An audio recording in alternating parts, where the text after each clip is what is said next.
नमस्कार, आज का इतिहास देख रहे हैं आप। आपके साथ मैं हूं स्वीटी दीक्षित। 19 जनवरी 1966 ये कोई मामूली तारीख नहीं है। आज ही के दिन इंदिरा प्रियदर्शनी गांधी आजाद भारत की पहली और इकलौती महिला प्रधानमंत्री बनी थी। 19 जनवरी का दिन भारत के राजनीतिक इतिहास में बड़ी जगह रखता है। तत्कालीन प्रधानमंत्री लाल बहादुर शास्त्री की मौत के बाद इंदिरा गांधी ने वो कुर्सी संभाली जो स्वतंत्र भारत के इतिहास में पहली बार उनके पिता जवाहरलाल नेहरू ने संभाली थी। वो 1966 से 1977 तक लगातार 3 बार प्रधानमंत्री बनी। इसके बाद फिर 1980 से 1984 तक इस पद को संभाला और मृत्यु तक इस पद पर रही। 19 नवंबर 1917 को इलाहाबाद में जन्मी प्रियदर्शनी को परिवार में शुरू से ही राजनीतिक माहौल देखने को मिला। 1955 में वो राष्ट्रीय कार्यकारिणी में चयनित की गई। इसके बाद वो धीरे धीरे राजनीति की गहराई को समझने लगी, मगर किसे पता था कि प्रियदर्शनी आगे चलकर देश की बागडोर संभालेंगी। आयरन लेडी कही जाने वाली इंदिरा दृढ़ निश्चय और अपने इरादों की पक्की थी। इंदिरा प्रियदर्शनी गांधी को कुछ कठोर और विवादास्पद फैसलों के कारण भी याद किया जाता है। इंदिरा गांधी ने कई उपलब्धियां अपने नाम की तो देश को कई दंश भी झेलने पड़े। 1975 में आपातकाल की घोषणा और 1984 में अमृतसर के स्वर्ण मंदिर में सेना भेजने के फैसले उनके जीवन पर भारी पड़े। आपातकाल के बाद जहां पहले सत्ता गंवानी पड़ी, उनको स्वर्ण मंदिर में सेना भेजने के फैसले की कीमत उन्हें अपने सिख अंगरक्षकों के हाथों जान देकर चुकानी पड़ी। इंदिरा गांधी को इन 5 फैसलों के लिए हमेशा याद किया जाएगा। चलिए वो भी आपके साथ साझा कर लेते हैं। पीएम बनने के बाद इंदिरा गांधी ने कई बड़े फैसले लिए थे। उनमें एक बड़ा फैसला था बैंकों का राष्ट्रीयकरण। ये फैसला बहुत नाटकीय तरीके से लिया।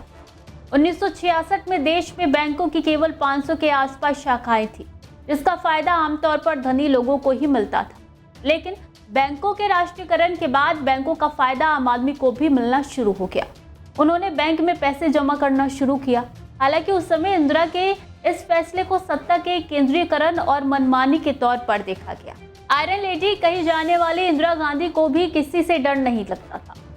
भारत से अलग होने के बाद पाकिस्तान की कब्जा नीति शुरू हो गई थी, जिसके कारण बड़ी संख्या में बंगाली शरणार्थी भारत आने लगे। इंदिरा ने पाकिस्तान को चेतावनी दी। अमेरिका उस समय पाकिस्तान का समर्थन कर रहा था, लेकिन इंदिरा को ना जो पाकिस्तान का डर था और ना ही अमेरिका का। उन्होंने पूर्वी पाकिस्तान पर हमला करके उस इलाके को आजाद कराया और बांग्लादेश का उदय करा। 1971 के 13 दिन युद्ध में करीब 30 लाख लोगों की जान चली। अमेरिका भी इंदिरा के इस दबदबे के सामने मुख बन गया। 1971 में इंदिरा गांधी ने विपक्षियों की अपील इंदिरा हटाओ के जवाब में गरीबी हटाओ का नारा दिया। इसके तहत वित्त पोषण, ग्राम विकास, पर्यवेक्षण और कर्मीकरण आदि कार्यक्रम प्रस्तावित किए गए। ये कार्यक्रम गरीबी हटाने में असफल रहा, लेकिन इंदिरा गांधी के इस नारे ने काम किया और उन्होंने एक बार फिर से चुनाव जीता। पड़ोसी देश चीन परमाणु संपन्न हो चुका था। चीन से आसन्न खतरे से बचने के लिए श्रीमती गांधी ने परमाणु कार्यक्रम को अपनी प्राथमिकता सूची में रखा। वैज्ञानिकों को लगातार उत्साहित करके वैज्ञानिक संस्थानों को बढ़ावा दिया। इसके चलते मई 1974 में भारत ने पहली बार पोखरण में स्माइलिंग बुद्धा ऑपरेशन के नाम से सफलतापूर्वक भूमिगत प्रशिक्षण किया। भारत ने साफ कर दिया था कि वो इसका प्रयोग केवल शांतिपूर्ण इस्तेमाल के लिए करेगा।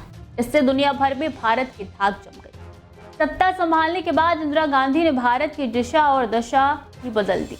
आपातकाल का फैसला सबसे बड़ा और विवादास्पद रहा। साल 1971 में रायबरेली में उनके खिलाफ जब चुनावों में सरकारी मशीनरी के दुरुपयोग का आरोप लगा, तो इलाहाबाद हाई कोर्ट ने साल 1975 के लोकसभा चुनाव को रद्द कर दिया। साथ ही इंदिरा पर 6 साल चुनाव लड़के बैन लगा दिया। विपक्ष ने मौके का फायदा उठाते हुए इंदिरा से इस्तीफा मांगा। इसके विपरीत इंदिरा ने आपातकाल की घोषणा कर दी। प्रेस की आजादी पर रोक लग गई। कई बड़े फेरबदल। इससे नाराज जनता ने उन्हें 1977 के चुनाव में हरा दिया। ये था आज का इतिहास। मेरे साथ खबरें लगातार जारी है। देखते रहिए डेली 24 भारत।